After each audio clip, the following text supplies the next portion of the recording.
নমস্কার, টুলু রান্নাঘরে সবাইকে স্বাগত। আজ হবে থোড় বাটা। এই থোড় বাটা করার জন্য প্রথমেই আমি 2 টুকরো থোড় নিয়ে নেব। থোড়টাকে প্রথমে ছাড়িয়ে নেব।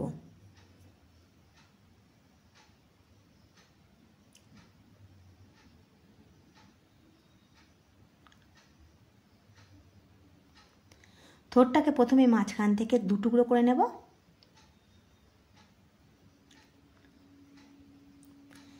এবারে ওপরের যে খোলাটা আছে সেই খোলাটা আমি ছাড়িয়ে নেব।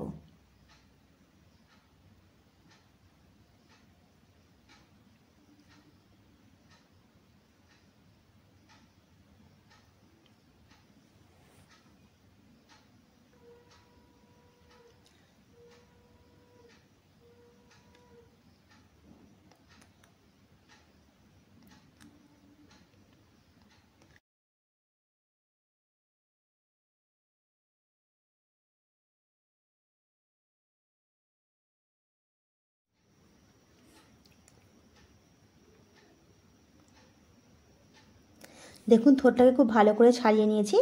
এবারে থোড়টাকে গোল গোল করে কেটে নেব।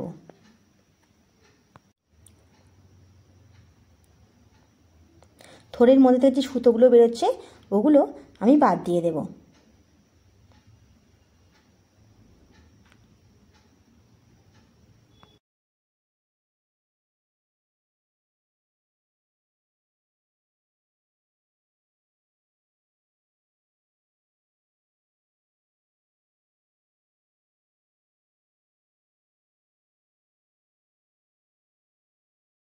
যে সুতোগুলো আছে এই সুতোগুলো এই থোড় থেকে ভালো করে বার করে নেব। এবার এগুলোকে ছাড়িয়ে আমি জলের মধ্যে দিয়ে দেব।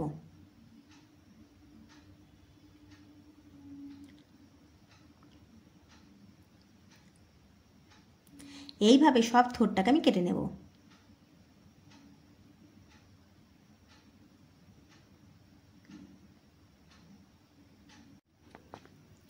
দেখুন থোড়টা আমার সব কাটা হয়ে গেছে। খুব ভালো করে জলের মধ্যে আমি ধুয়ে নিয়েছি। এটা জলের মধ্যে না দিলে থোড়টা কালো হয়ে যাবে। গ্যাসে এবার একটা কড়া বসিয়ে নেব। দিয়ে দেব বেশ খানিকটা জল। দেব 1 চামচ নুন আর হাফ চামচ হলুদ। দিয়ে দেব কেটে রাখা থোড়গুলো।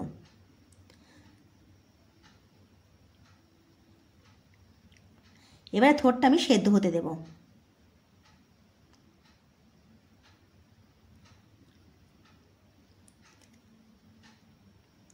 একটা মিক্সার জার নিয়ে নেব। দিয়ে দেব 1 টুকরো আদা। দেব হাফ কাপের মতো চিনে বাদাম। দেব 1 চামচ কালো সর্ষে, 1 চামচ সাদা সর্ষে, সামান্য একটু নুন দিয়ে এটা প্রথমে গুঁড়িয়ে নেব। খুব ভালো করে গোড়ানো হয়ে গেছে।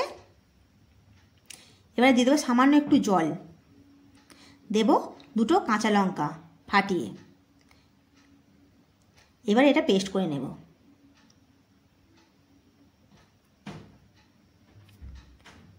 খুব ভালো করে পেস্ট করে নিয়েছি।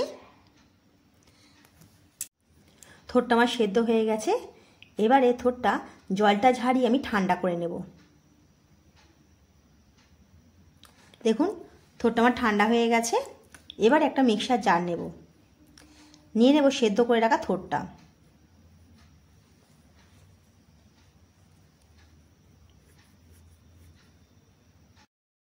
মধ্যে দেব টুকরো করে রাখা নারকোল। আমি একটা নারকোলের হাফ নারকোল নিয়েছি, সেটাই টুকরো করে দিয়ে দিয়েছি। এবারে এটা আমি মিহি পেস্ট করে নেব। দেখুন থোড় আর নারকোলটা খুব ভালো করে পেস্ট করে নিয়েছি। গ্যাসে আবারও কড়া বসিয়ে নেব।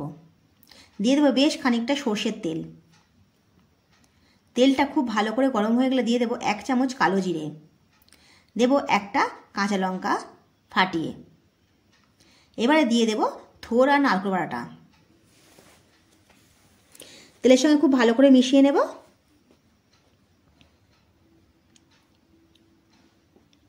থোড়ের মধ্যে দিয়ে দেব হাফ চামচ হলুদ, স্বাদ মতো নুন। খুব ভালো করে থোড়ের সঙ্গে মিশিয়ে নেব। থোড়ে জলটা শুকনো করে নেব। দেখুন থোড়ে জলটা অনেকটা শুকনো হয়ে গেছে।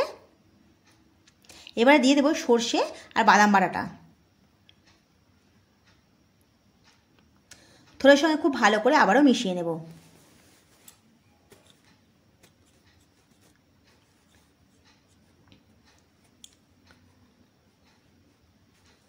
খুব ভালো করে মেশানো হয়ে গেছে। এবারে দিয়ে দেব 1 চামচ চিনি। চিনিটা থোড়ের সঙ্গে খুব ভালো করে মিশিয়ে নেব। এবারে থোড়টাকে আমি শুকনো হতে দেব। থোড়টা আমার খুব ভালো করে শুকিয়ে গেছে। এবারে এর মধ্যে দিয়ে দেব 2টো কাঁচা লঙ্কা ফাটিয়ে, আর দিয়ে দেবো বেশ খানিকটা সর্ষের তেল। এবারে এই থোড় বাটার সঙ্গে খুব ভালো করে মিশিয়ে নেব। মিশিয়ে আমি নামিয়ে নেব। থোড়টা আমার হয়ে গেছে, এবার আমি নামিয়ে নেব।